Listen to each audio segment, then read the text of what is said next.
Hey there, ladies and gentlemen. Welcome back to Chuckle Sluts, episode 15. Top of the year, like herpes, we're back, and we're contagious. My name is Samuel Locke. I'm Shannon Burton.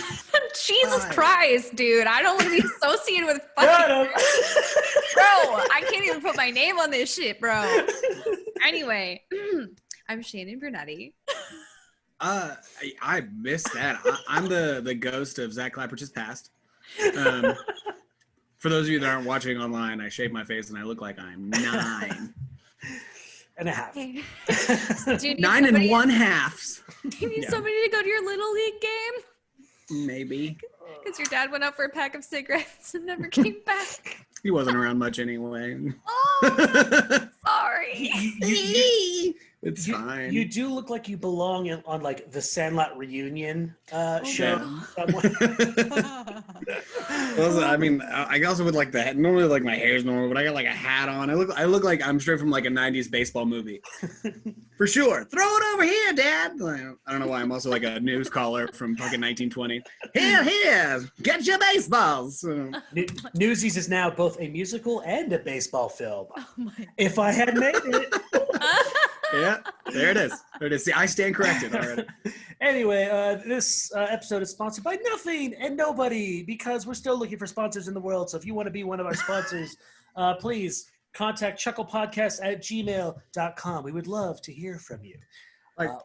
That pitch works, but it does kind of make it sounds a little pathetic. We're sponsored by fucking nobody. We're poor.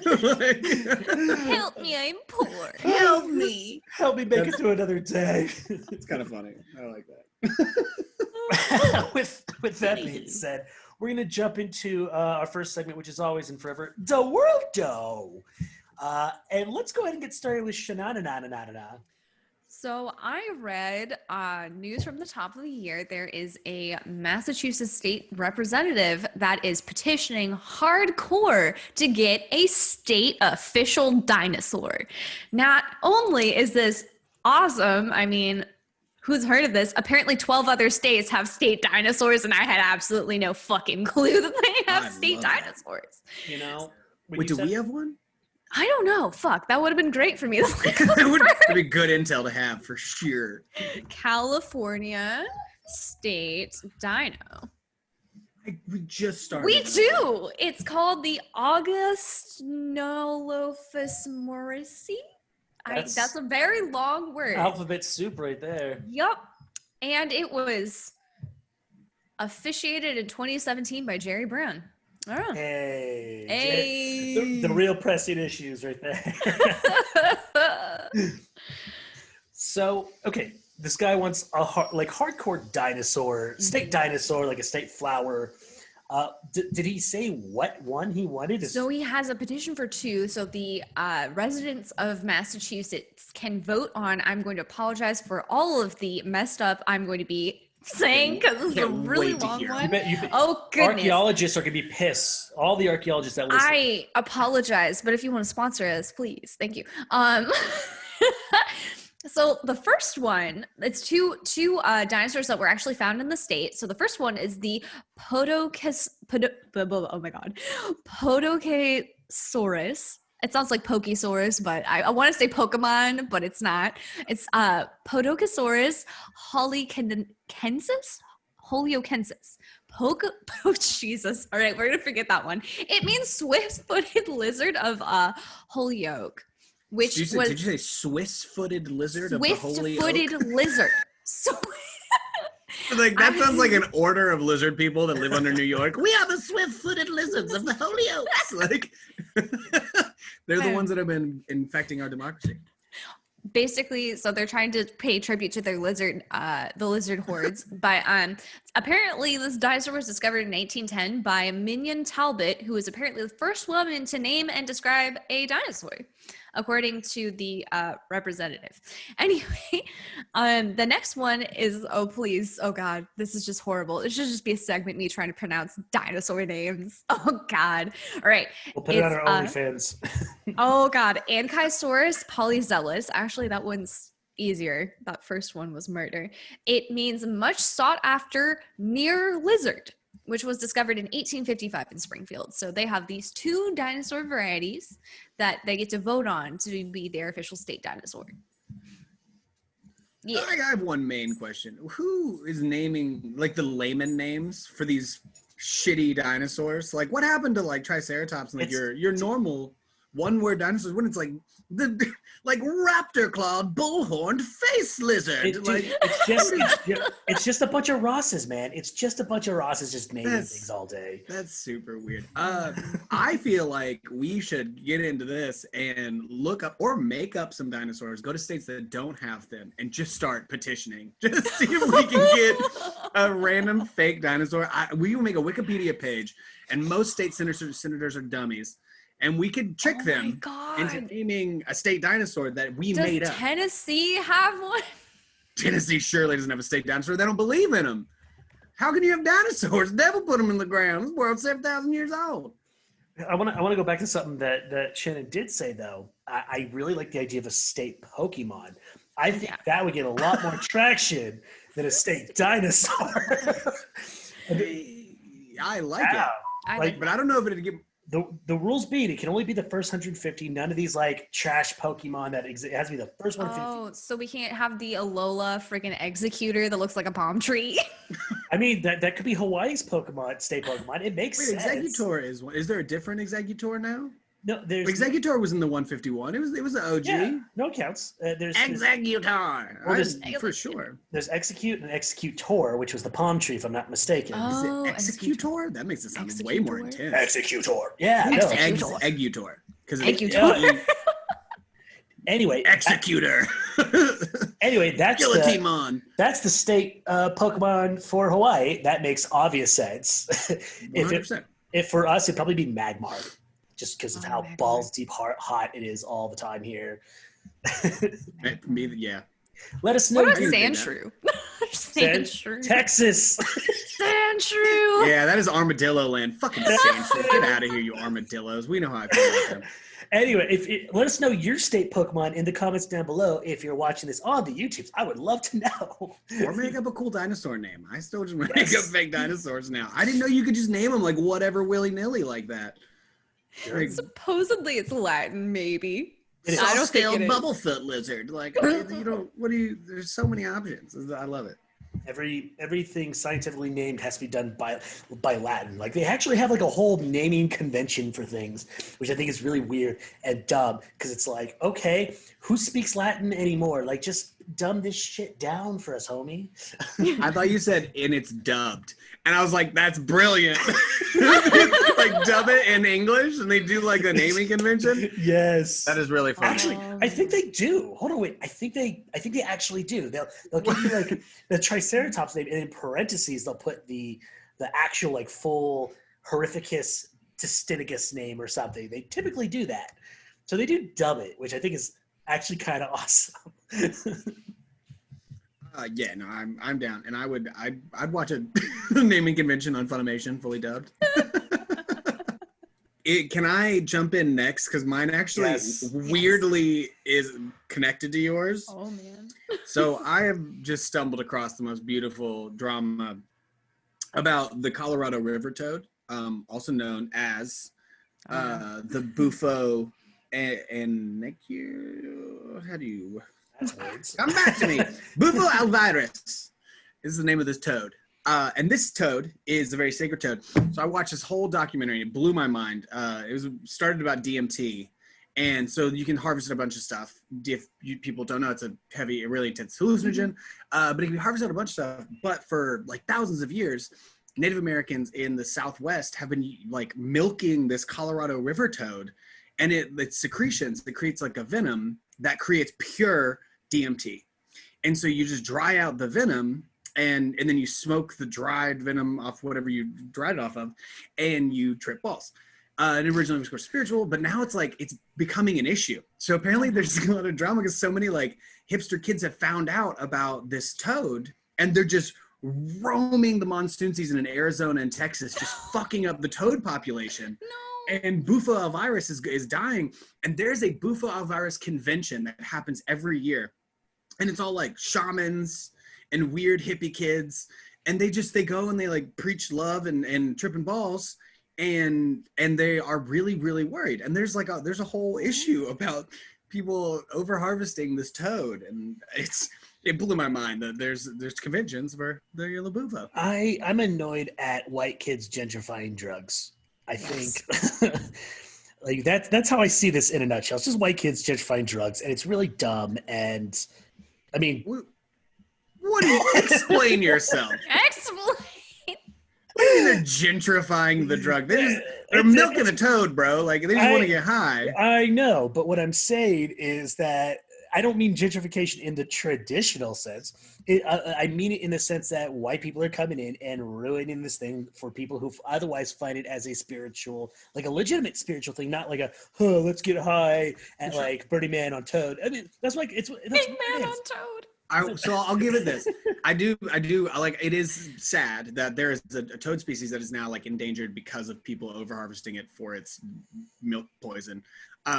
But so I guess because you can make DMT synthetically now. You can do the exact same thing, totally synthetic. So like all the shitty white kids in college, just buy it synthetic. You don't need to milk a toad. Call up your guy.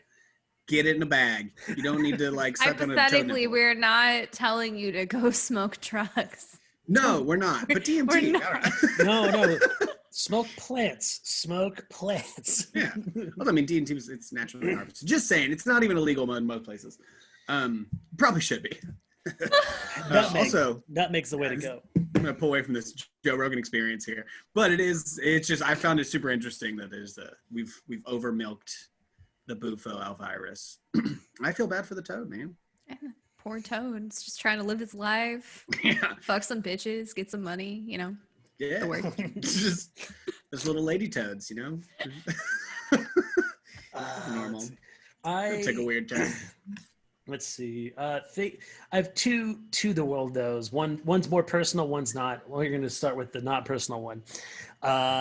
So I want to talk about Jake Paul. We're going back into this. We are. Jesus. So over the holiday, I really wish I could have said this like when it broke, but he's actually going to fight Mayweather. It's an actual thing. There's an actual date. It is February 20th on social media, and are they gentrifying boxing? Is that? No, not this time. Actually, I feel like this is more like somebody gentrifying something than anything else. This is a YouTuber coming in and being like, I can do it too. Oh, God. I think what annoys me the most about this is that he's got this unbelievable, undeserved sense of accomplishment. Like, bruh, you have fought 2 rounds, I think, or 3 rounds. You lost 1. And you think you could go up against... I thought his first fight went into like round 7 and they came in a decision. No, I think he fought against KSI twice. Once he lost, one he won. And then there was another battle or another fight that I think was by decision. But I'm just sitting there like, bruh, you're about to go up against D champion, like capital D champion. And like the only chance I feel like he has it because he's a way bigger human than Mayweather, but I don't think it'll matter. Doesn't Mayweather have like 6 different weight belts? Well, weight's not going to matter because all that weight's going to do is slow him down anyway. Like, I mean, there's no way I'd maybe. I mean, because I don't think I'd win a fight with Mayweather ever in a million billion years. But I feel like I could take more hits from him than I could from like a big ass giant, like a heavyweight or a middleweight kind of guy. Because there's just more meat to throw at somebody. Mayweather wins fights because he punches you 7,000 times in a match. But a heavyweight, it knocks you out because he gets one lucky shot and hits you in the fucking butt. Well, we've talked about it before. He's a technical fighter. He's not a beat you down fighter. He's just he's a dip dive, punch when he can guy. Yeah. And the thing is, dip dive. Dip dive, duck and dodge. Dip. And the thing is that makes me laugh even harder is that even his brother's like, you're gonna get fucked up, and I'm gonna tell everyone that you're gonna get fucked up. And the weird thing is, he's like, well, I'm the better fighter. Why am I not doing it? I'm like, is that a sense of jealousy I hear, like just a little bit from your brother? Like, 100%. I say throw them both in the ring and just put 2 other fighters in there, and then just like go Coliseum their ass. Rome. Just Bring put 'em back just Rome. make it a cage match. Just throw them all in there and Throw see him what in with happens. the lion while you're at it. Or Like, just- get him off the planet. Or better yet, have both brothers in the ring fighting each other. It's a win-win for everyone. At least one goes down. I'd love that. I'd love that so Yeah. much. And the, Yeah, go at it, kids. Yeah, And to you the dummies. death. and the best part about it is I guarantee you that if whoever wins or loses, neither of them are going to talk to each other again. They're going to hate each other for the rest of their lives over it. The brothers or Floyd Mayweather? And No, the brothers. brothers. Jake Paul. No. Yeah. I've fought with almost everyone I love, and you get closer, man. It's fine. I mean, I guess when like $50 million on the line, that's a little different. If like my sister beat me up and is like, "Bitch, now you're poverty," and I'd be like, "Ugh." Also, that's not how you use that word. Just Anyway, kidding. so that's happening. Sorry. That's happening February 20th. I'm not going to miss it. That's going to be some Super Bowl shit level thing that I'm going to watch. And then the second thing I want to talk about before we move on really quick is actually updates from one of our other The World Those, and that would be about Earth 2 IO, or as Tinfoil Boy down there calls it, The Matrix. I call it a scam. I call it capitalism 2.0 defeated once again. Well, You here's fucking tools. Here's the thing. They're actually going more towards Ready Player One than they are the Matrix, which I'm kind of down for. And I went ahead and invested. Actually, I said, you know what, I want to check it out. I put in initial $200. In like a week, I made 1,000 in net worth. And so I put in more, and now I have 3,500 in net worth, and it's crazy the growth because it got famous on TikTok. Like, and all these TikTok people are running towards her too, and it's becoming like a whole ecosystem now, and it's got a life of its own, and it's got a huge community, like a very rabid community now. It's really fascinating. Good thing the TikTok attention span is really long. I'm sure this isn't a bubble. Oh man. The thing is, they actually designed it where it can't be a bubble because essentially the economy stays within itself. You can't just sell things. Like, you have to sell it to the next person. So you can't actually, it doesn't reduce in value unless literally no one buys, and that will never happen. So it actually will hold the Debate this with value. you in a different time. I will debate the shit out of that because I think you are being very optimistic about this like virtual fake capitalism that is happening. I think y'all are getting taken advantage of, and I think it's not about people not buying; it's about people not giving a fuck here in a little bit. Like that's more what I'm saying, especially with the quantum computing coming in. You think that's going to be the only one? Like, there's going to be a million of these like online digital worlds you can live in once we get to a point where we can instantly transfer like 100 terabytes of data through quantum computing. Sure, but the thing is, it's a proprietary network and software and idea, so I don't imagine anyone can just easily take it, but we'll see what happens. I'm not investing in anything I wouldn't invest in, but right now, I'm pretty optimistic about it. I'm not going to send you guys to go do it. You decide if you want to do it, but so far, positive results. That's right. We're going to move on from the world, though, and we're going to we're gonna jump into get wrecked. That makes it sound so intense. It is. It's so intense. I mean, I don't like being in houses, because we're intense. That's good. It's like a fire in the circus, or like fucking It outside. took me way too long to get that one. Yeah. You know the difference in a good joke and a bad joke? Timing. It's my favorite dad joke ever. Oh, I love it.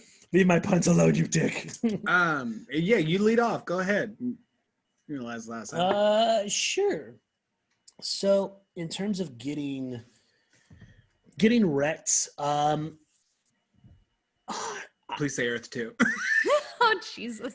I lost mine, but I know Shannon has one, so I'm going to pass it over to Shannon. So mine's one of my favorites Japanese animated movies from the 90s, literally the last year of the 90s. Perfect Blue by Satoshi Kon is one of my favorite fucking movies ever. It's a masterpiece. I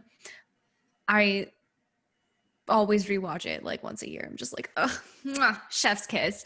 It's about kind of like, it's like a psychological thriller, but also dealing with like mental health and the idol industry within Japan. It revolves around a girl who's a pop star turned actor and having to try to reinvent herself, and also like dealing with like public pressure and like everyone's idea of what she is and her own self-image, and it's just turns into this kind of like crazy, sometimes like mental fuckery, but it's beautiful.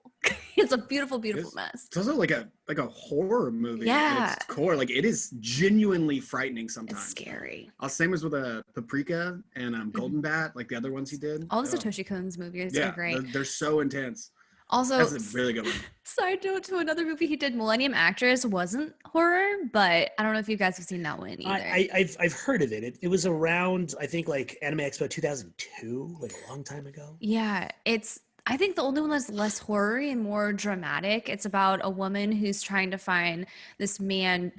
She meets him during World War II, and he says he's going to come back, but he's kind of like resisting against the Japanese government and kind of how fascist they are and everything.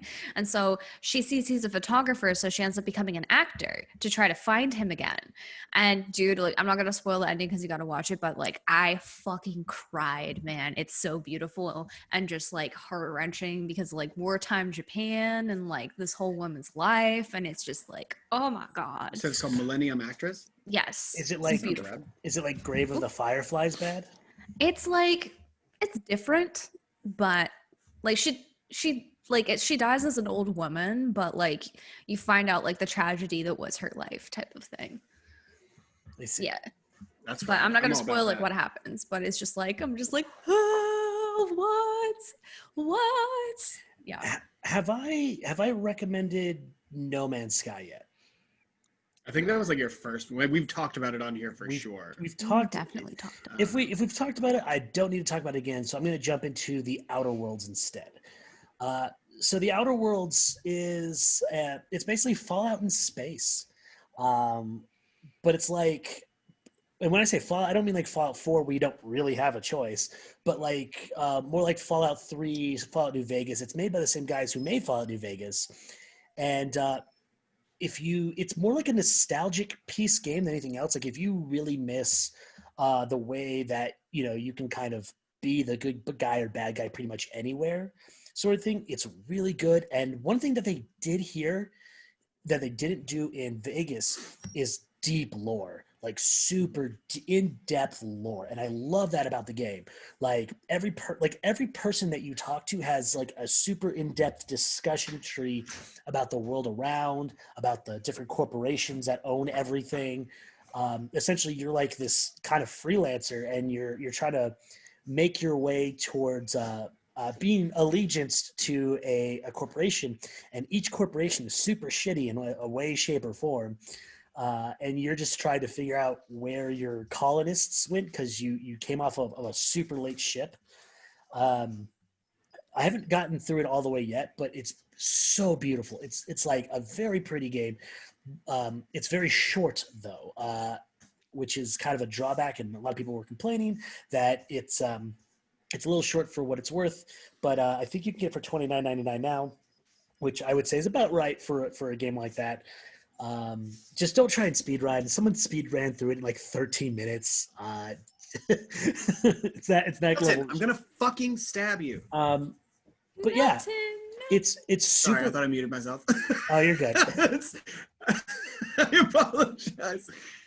But anyway, the game is super funny. It's got so much funny dialogue. Like, I had an argument with a guy in a giant moon helmet, and I don't want to go into it, but basically he's lived his entire life in this helmet.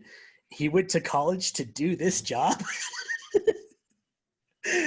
So fucking great. I highly recommend this game. You can get on Switch, you can get on PC.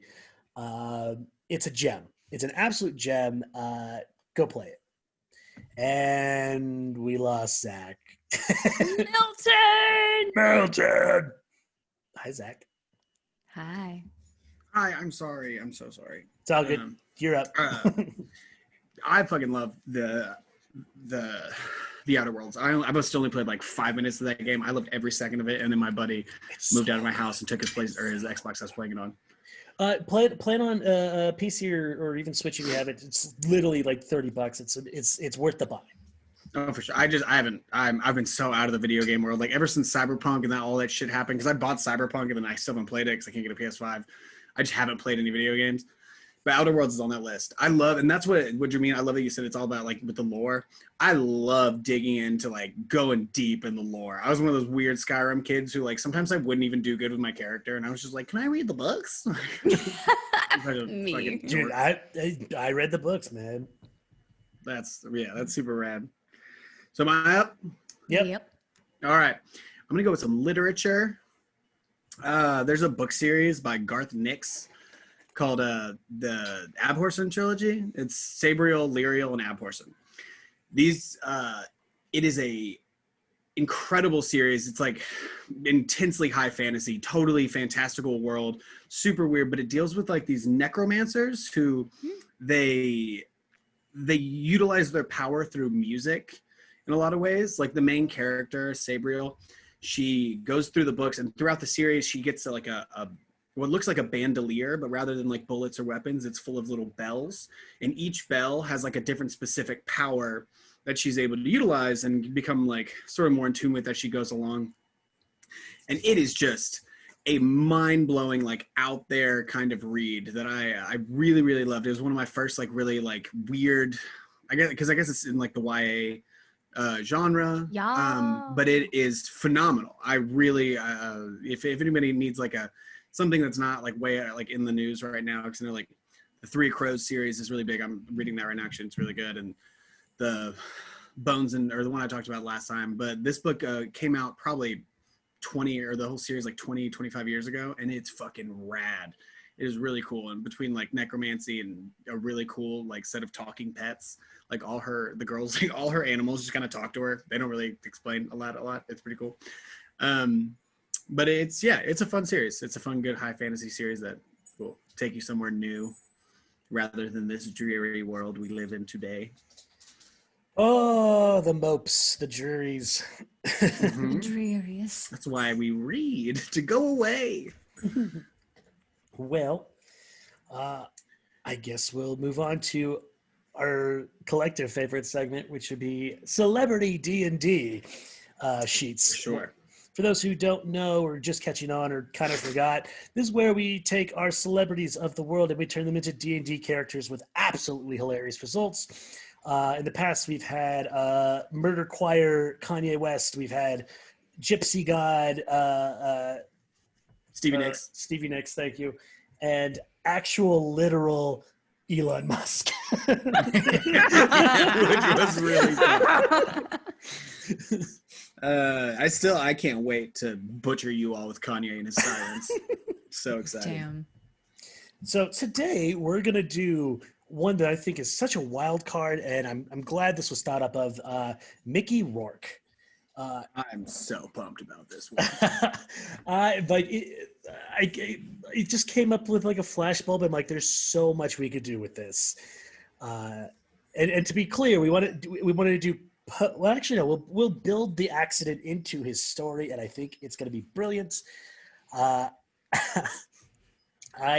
Let's talk about race and class, shall we? Well, you explain the accident, because I know he got an accident. I don't know. Okay, so before we go into this, yes. So back in the 90s, I think, or maybe even the 2000s, he got into an accident. He looked really cool, really not like Hollywood bound. Suffered a horrific accident and kind of messed up his face quite a bit, but it actually helped his career and kind of turned him into a completely different person in terms of like how he gets casted. And so now he kind of plays bad guy roles. Like he was great in The Wrestler. It didn't really slow down his career very much, which is great. But the look he gives is so unique that I think it deserves a place in our D&D universe. I think it was a motorcycle accident. I completely agree. And I think he's definitely such a character. Like every role he plays, especially in the last like 10 years, is always this like, while he's an older guy right now, he's still this like ancient badass. He's like, it's truly terrifying whenever he gets his growly voice in. So like, I mean, I would go race either like Goliath or even like half orc. I was gonna say Ogre Barbarian sounds like right up his fucking alley, because he's a big fucking dude, and he's always played big fucking dudes. Yeah, for sure. I would just like, I mean, Ogre I mean, that fits like in the monstrous classes. Mm-hmm. And they're less intelligent, and I feel like he can still pull off like the being like an old like almost like a warrior monk like barbarian. But yeah, for sure, either like a barbarian or some kind of like intense fighter class. Sure. Maybe like a gladiator. That's a subclass of the fighter now, I think. Yeah, I think of it as more like if he's like kind of like a Wolfgar character or a Logan Nine Fingers from the Joe Abercrombie universe. Like they're so like because he definitely would have like I wouldn't say necessarily intelligence, but cunning, which I think is it's its own intelligence. It's not like a book smart thing, but it's more like chess. Like I see him playing chess in his head when he's fighting somebody. Sure. Would you think he's like a mercenary? Ooh, I like that actually. I really like him being like going with like the accident. Maybe he got like kind of like shamed. Like he was like a great warrior for some country, and then was like horribly defeated, like absolutely wrecked, and it like tore him up. And he was shamed out of his country. Maybe they had like a very like honor-bound country that led like, oh, if you were a warrior defeated, you were excommunicated from the army. And so then he's like on a path, like he's almost like a Ronin out there, just doesn't really have like a country to call his own anymore. Maybe he was like tricked. Someone poisoned him is the only reason he lost the battle. And he's just out for vengeance. And he's just mad, takes out mercenary contracts and whatnot. So he could have been part of the Lord's Alliance, and then during like gladiator type fight or whatever, during a war or whatever between like northern countries, he could have gotten fucked up, and then maybe he joins the Zentarum. Yeah. After, because he was a goody two shoes, and then he got fucked up, and now he's ugly, and no one will take him. Okay, so with all that being said, I'm thinking to myself, like. So we have a Ronin aspect, a mercenary aspect. So he's kind of like a fallen samurai barbarian, basically. Yeah. I love it. So, okay, a very complex character, a very complex backstory. What would you say his allegiance would be, or his like? Is he chaotic neutral? I think chaotic neutral definitely with this backstory. I think he's really like fallen off, and now he's just his own cause. Like maybe during the fall, like when he fell, like he lost not only his status, but also like his lands and his family. So now he just is completely on his own, lives for himself, lives to survive, lives to fight. It's just pure chaotic neutral. Side note, why is it good neutral and evil neutral a thing? Like I feel like. What do you mean? Well, because we have chaotic good, we have like true neutral, then we have chaotic evil, but we don't have like neutral good, neutral evil. We do. We 100% do. We do. There's a 9-part chart. There is good, or there's lawful chaotic, or lawful neutral chaotic, and then good neutral bad. Oh yeah. I don't know. My brain's fried today. Because you can just be good. Like you can just be neutral God, where it's like, no, like I like to do the right thing. I don't give a shit about the God tier, and I also don't like murder anyone the moment somebody like yells at an old lady. We'll see. In that I thought case, it was lawful good, and then chaotic good, neutral good, and neutral evil. So wait. Yeah. No, you're right. You're right. I would actually see him more as neutral evil then, because it's one of those things where if he's fallen from grace and he doesn't give a shit about anyone or anything, like a literal like orphanage could be burning, he would turn the other way and go, not my fucking problem. I mean, he's not going to like do anything to make the situation worse, but he's also not going to help the situation either. I would think he'd be neutral evil. Well, that's getting into the philosophical understanding of like whether you want to risk your life to go run into that building. Does it make you a bad person to not do that? Because like in the neutral aspect of the chaotic neutral, like it's just a not give a fuck. But if you're evil, like he would have like lit the fire. So I mean, this is more of like a philosophical difference of those two things. Because and I don't think he would be like awful. I think he would be, when I say the chaotic neutral, like I think he might go save those kids. Like because maybe like just because he was shamed and runs off and he hates like now the aristocracy or like the people from his lands, or hates like the schemers and the money makers and the grubbers, that doesn't necessarily mean he wants to also like to burn down buildings and shit. Like I would have him just roaming around as just this wandering warrior that like doesn't have a home, doesn't have a place, but maybe since he lost like his family or lost all his things, like he doesn't necessarily want to do evil. He just doesn't have a home. He's the Mandalorian. Yeah, he's like the Mandalorian. He's just kind of doing his fucking thing. Like, he'll do good if he needs to. He'll do bad if he has to. Like, actually, he would have been a great casting for Mando. No, he would have. Yeah, A little bit older. I would have liked him in it. No, that was Nick Nolte. Nick Nolte played the other guy. I mixed them up. I have spoken. But I think he's too old now to play the actual Mandalorian. But I would have loved to see him as a character. Sure, I'm saying I would love to see him as a Mandalorian, maybe like an older, wiser, like let me show you the way kind of Mandalorian. That'd be dope. And I was like, get down. So how would we use him in like the sort of quest that we've kind of been so theoretically building? Mercenary, like he could either be someone that we go against, like let's say you piss somebody off in your campaign and they get like this guy gets hired to go against you, or it could be, maybe he's hired to be somebody's like, right hand man in whatever kingdom. I think he'd be hired to be somebody's like bodyguard in like a kind of like shitty environment. I think he would be more opportunist than anything else. So I think on some days he's a great ally to have, and other days, like you just curse the day he was born. And you don't know. You don't know until the moment of. It's basically like a Targaryen. Flip a coin, see what happens. And I love that uncertainty about a character like that. I think that like it's one of those moments where the moment you see him, your butt puckers just a little bit, going, oh fuck, where's he gonna be in this campaign?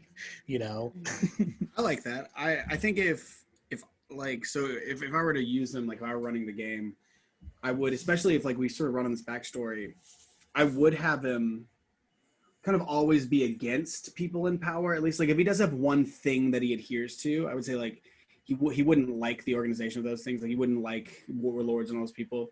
So I'd probably kind of switch to where like he's not a bodyguard. I'd say like a noble hires you two to go kill this wandering warrior and says like, oh, he's awful. He's been like killing children and like eating babies. And then you have to go fight him. And then you find out like his backstory. And then you can choose, like, do we take the bounty and kill this guy, even though he's not necessarily a bad guy? Or do we join up with him and go fucking melt down a kingdom that wronged him? That would be like, that puts you in like a quandary. Dude, what do you do? I'd say burn King's Landing to the ground. Eat the rich. Eat the rich. Basically, his preferred enemy is the aristocracy. I love that. Just +2 to anyone who's rich. Yeah. Oh my God. Someone was, I saw, where was it? It was either like a t-shirt or a meme or something, but somebody said Blue Shell the Rich. And I was like, done. Sign me up. I'll invest in that. Blue Shell. Blue Shell the Rich, man. They're too far ahead. Shoot that magic shell at them. Back of the pack. You've had your fun long enough. There's someone who made like an entire like think piece about how Mario Kart is essentially the perfect economy because of the blue shell and because of the lightning bolt, where it's like everyone even if you're at the back at the last lap, you still have a chance to get ahead, and that's the perfect way that capitalism should work. I dig it. I'm all about it. It's not like the freehand, like the laissez-faire, the freehand economy. It's like the master hand economy. It's like the Nintendo. I got a master hand for it. Right here. Yeah. I dig it. Yeah. So I'm all about it. That'll be such a fun. What if the Lord that shamed him was evil Kanye in this? Ooh. And so actual Elon Musk. I gotta stop telling you the ideas that I might use in this campaign. Yeah, because I would happily use him as a catalyst to lead you two into the Sirens Islands.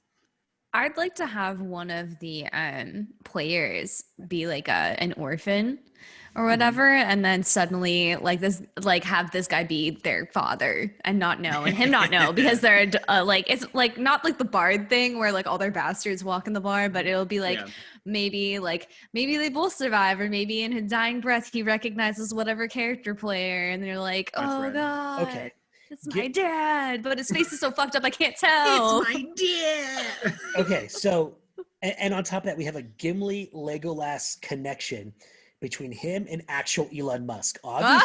Obviously he's rich as fuck, but he's also kind of cool, so they're kind of begrudgingly down to hang out with each other.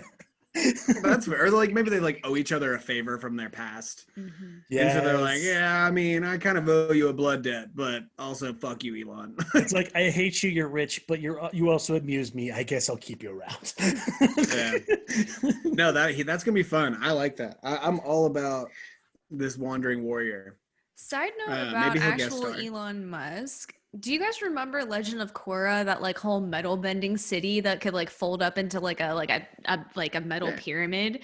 I imagine that Elon Musk has like a steampunk ass contraption to like have like a metal walled pyramid city in D&D because he's like this crazy artificer. It just popped in my head right then. That it's being built right now. That is in the headcanon here for the game that we have not made yet. Is going to happen. So, it's just the Lotus City that just like unwraps for you when you get close. Yep.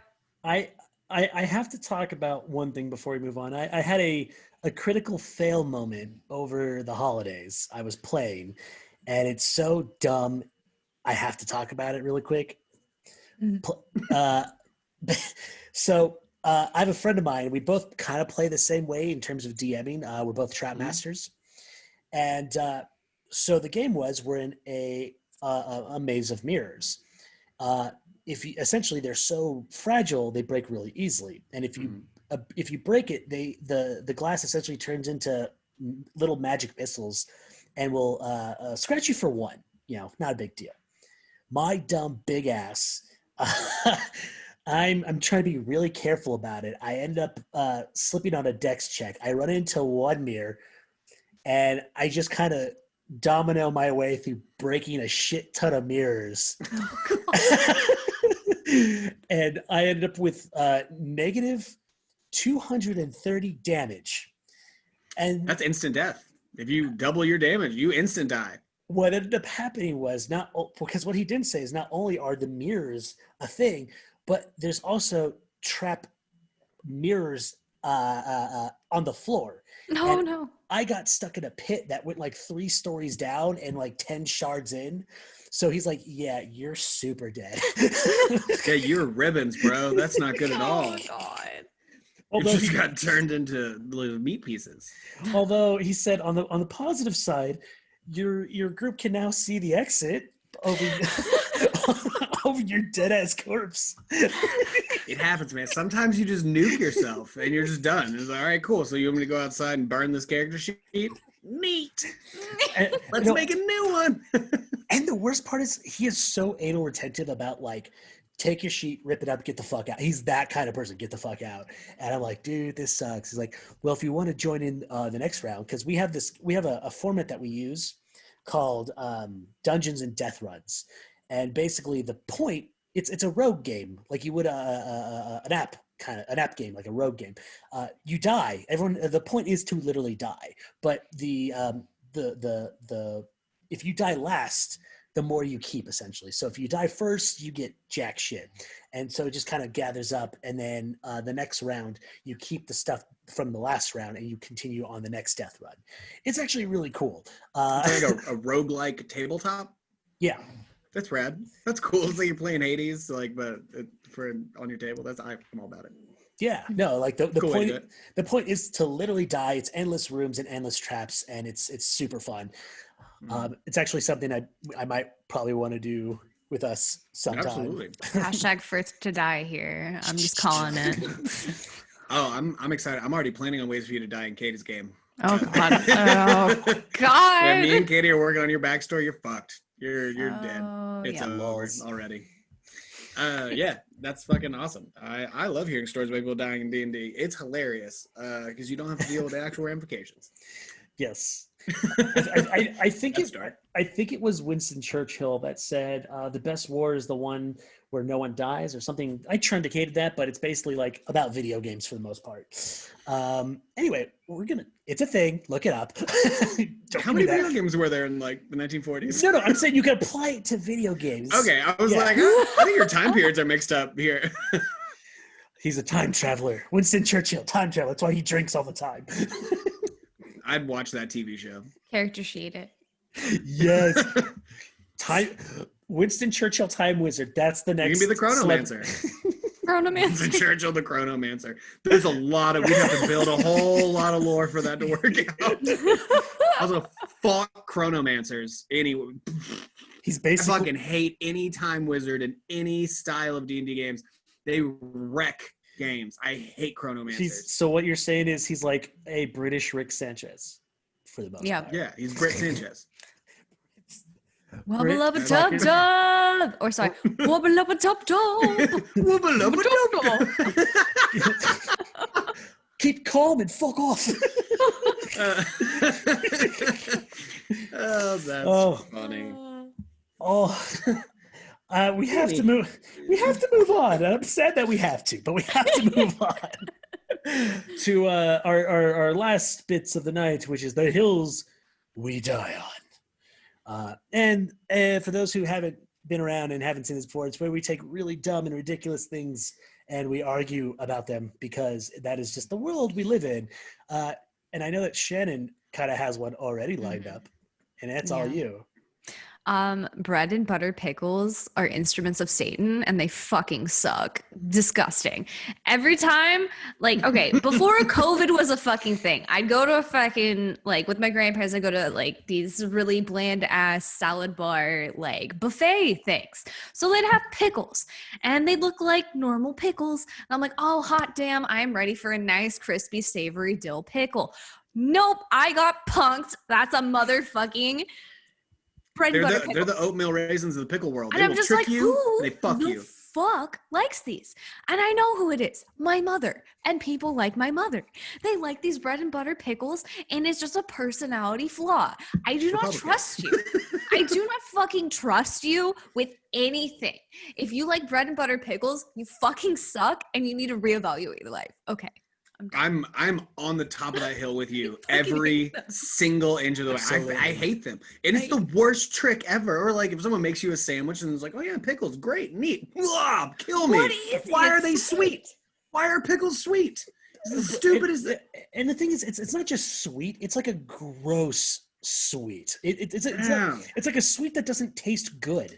It's like they taste like the smell of decaying stuff. Yes. Is the way, like decaying fruit to where it's kind of sweet, but also has like a sting to it. That's what they taste like, is the way decaying fruit smells. So I don't eat wasabi for a very similar reason. I think that it tastes the way that spray paint smells. I cannot get past the wasabi taste because of it. I know it's weird. No, I actually completely agree. I love super spicy stuff, but for some reason, and I think it's aromatic spice, like same thing with like sriracha or horseradish. I like sriracha. It's the spice that like hits your nose rather than your tongue. I'm not a fan of. Like I'll eat habaneros all day, but like a little bit of horseradish and like it just clogs up my eyes, and it has that. That's a good way of putting it. It's like the way spray paint smells. When I get it, like my whole face just like hurts. I'm not a fan. I don't like wasabi. I don't like bread and butter pickles. No. No. Yeah, no. I'm dying on that hill and killing every single person that doesn't agree with this.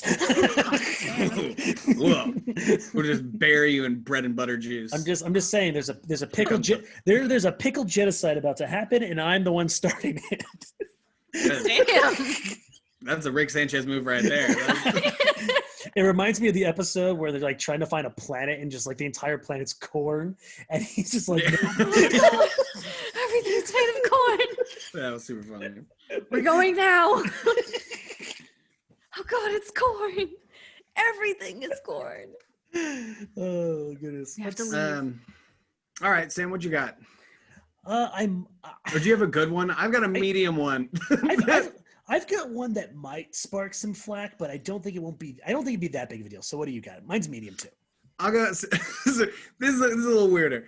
I got into this the other day with somebody, and I just think objectively cold foods are better than all hot foods. I just think there's a better plethora of cold food, even like food that's shit. Like I like cold pizza better than hot pizza. I like cold noodles better than hot noodles.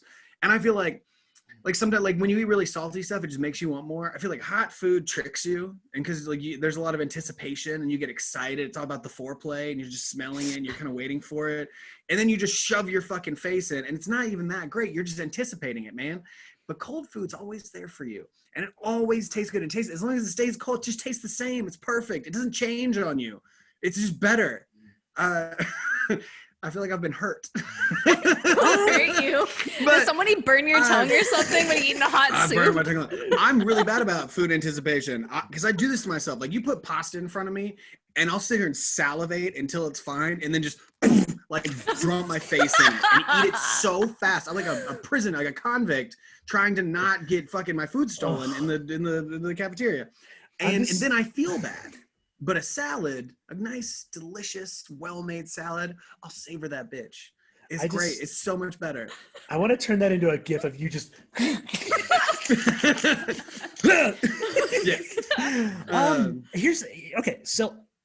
Here's what I would say about this. First off, you're wrong, but also, I kind of get it. And the one thing that cold food has in terms of advantage over hot food is that shit takes time to cook. Shit takes time to prepare. I'm a lazy fuck. So cold food for me, it's like I can just kind of grab and go, whether that's hard-boiled eggs or sandwiches or whatever. It's just there for you. Ease of access. And that I can get on a hill for. But to just plainly black and white say, oh, hot food's worse. I just think, and again, there's just more better stuff, and also like there's a I think that your palate can't handle heat. Like sometimes you lose track of what flavors are, but with cold stuff, it's just much easier. There's so much stuff that just tastes better that's cold. Also, like cold fruit, there's nothing better than cold watermelon. Like it's just cold food is just better. Like hot food is great. Sometimes, but not all the time, and it tricks you, and it makes you feel bad. It's rude. But cold food, his tongue on ramen too many times. I'll always pick it better. I like my ramen cold too, dude. I do these, and now I do like all pre-made sort of noodles. So not like hold on. No, there's no style of Japanese food that's cold noodles. Cold noodles is a style of food. I know, but you have to boil the noodles first. So zarusoba, the buckwheat noodle, is the cold noodle, and somen, same thing, but it's intentionally supposed to be served cold. There's also, you can have hot versions of both of those noodles, and they'll taste different. And the cold one is better. I'm just that's just my hill. I'm just saying. I like the cold stuff better. Cold noodles make me sad. See, like when they're intentionally supposed to be cold, fine. I have that, fine. But if it's something that was made, like cold pasta, let's say I have leftover pasta, I'm sure as hell heating that fucking up, because eating that like sad out of the takeout container with the cold red sauce, are you fucking kidding me? That's like gazpacho. That's like salsa. Right though. You're proving like right hot though, food's because what I'm better. saying is like your hot food was only good for a moment. It's just a little bit, and then suddenly like then you have to do shit to it. Like it loses its value after like 8 minutes in the open air. Fuck that, man. I'm investing in gold. The dollar's dying, man. If it only lasts a little bit, see, I like experiences. You should invest in Earth. You should invest in Earth 2 Square. I'm gonna fucking kill you. And also, reheated pasta is not good either, because like all the but that's why the sauces all melt out of it. It's not good, and then it's just chunky and gross. I mean, what fucking sauce? What fucking pasta are you eating if it's not good reheated up? Is that Chef Boyardee, motherfucker? Like, damn. Wait, but I like Chef Boyardee when it's cold. That's fine. I eat my SpaghettiOs cold.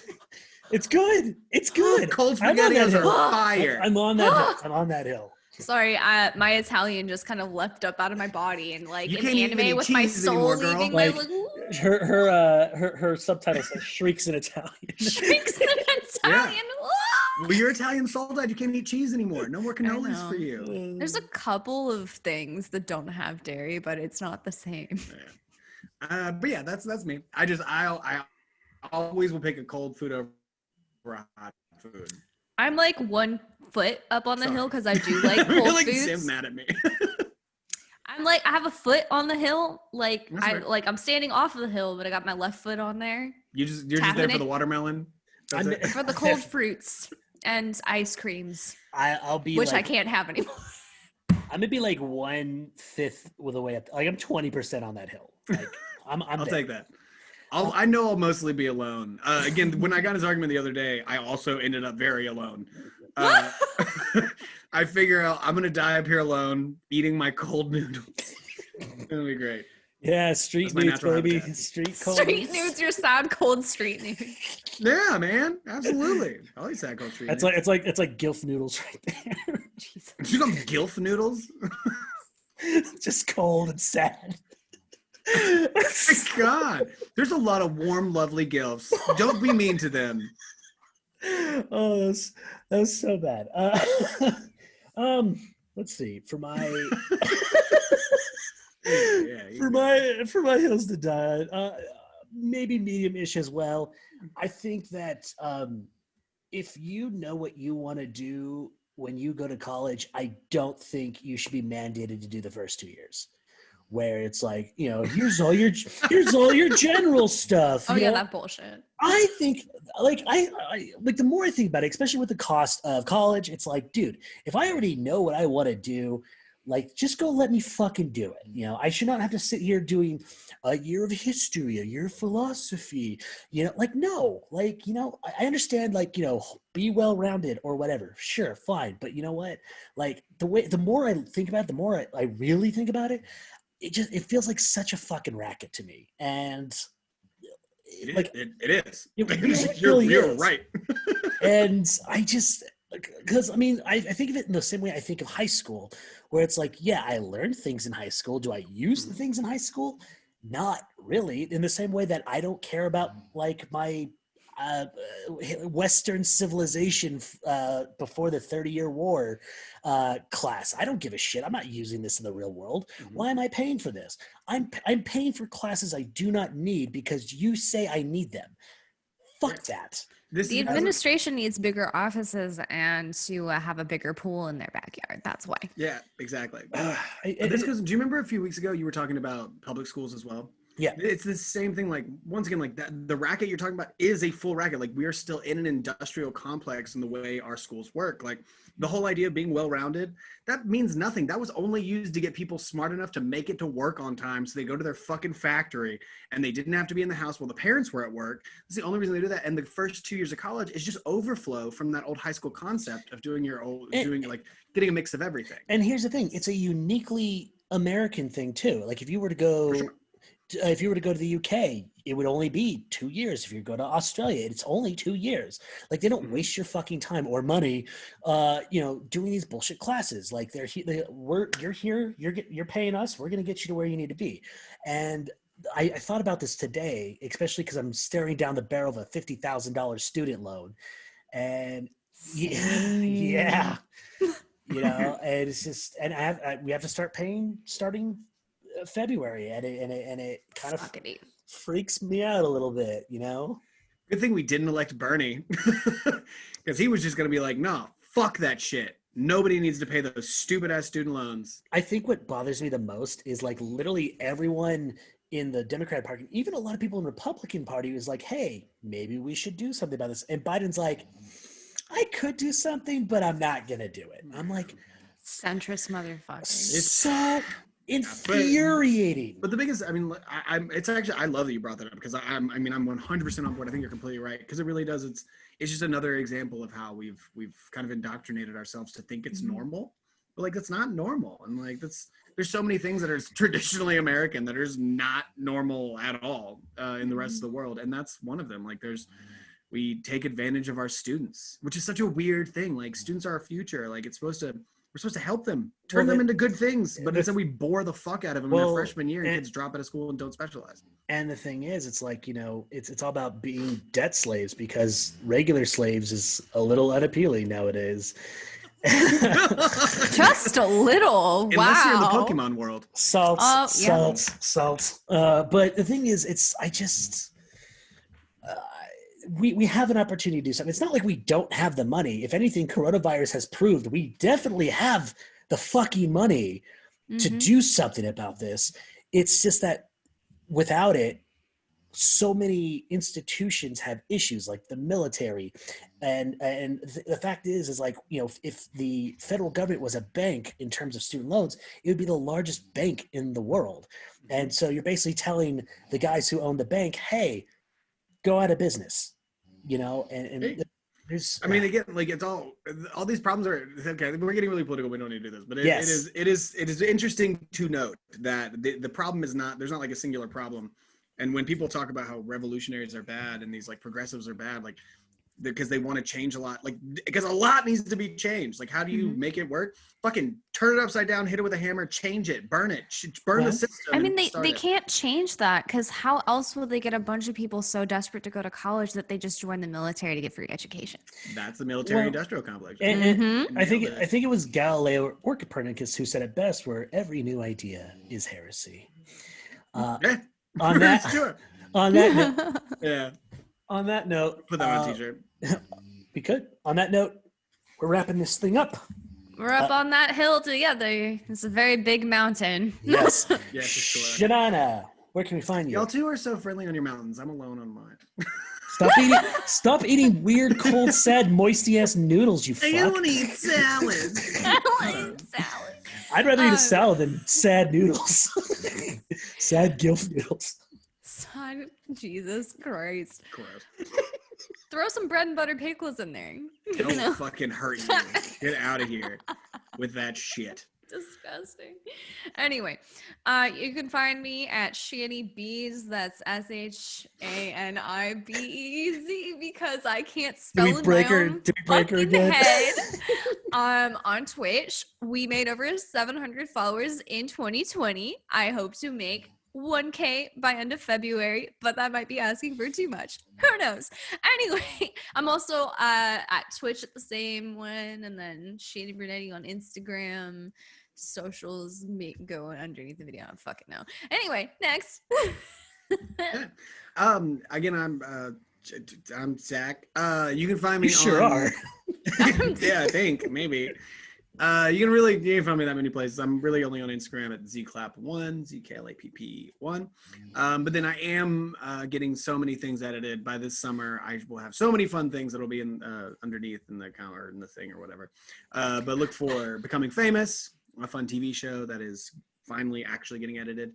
And then Star Wars Season Deliver, a bounty hunter story, which is some short films me and Sam worked on together, and then they've been in editing for 2 years. It's kind of like The Mandalorian, but different. Yeah. But we definitely made an episode like 2 years ago that looks a lot like one of their episodes. Oh no. Oops.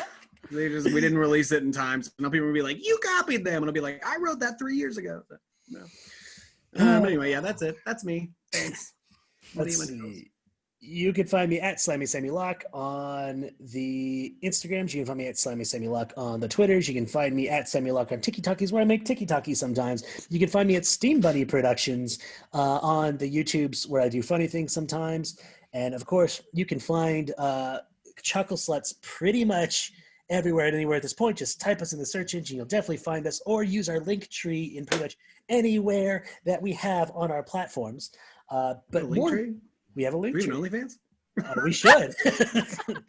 It's just guy feet all day, every day. Hey man, you and can me make a pronouncing dinosaur names. And I think it's a great idea. Just getting like that's so funny. Do like ASMR of you reading dinosaur names, really like as best you can. And then and then on top of that, our Twitch will be kind of kicking up here sooner than later, definitely sometime within the month. So we will definitely let everyone know that it exists and when it exists. Mm-hmm. Other than that, ladies and gentlemen, thank you for listening, or thank you for watching. Without you, this is not worth doing. And we will definitely see you next week. Hey. See you then. Thanks.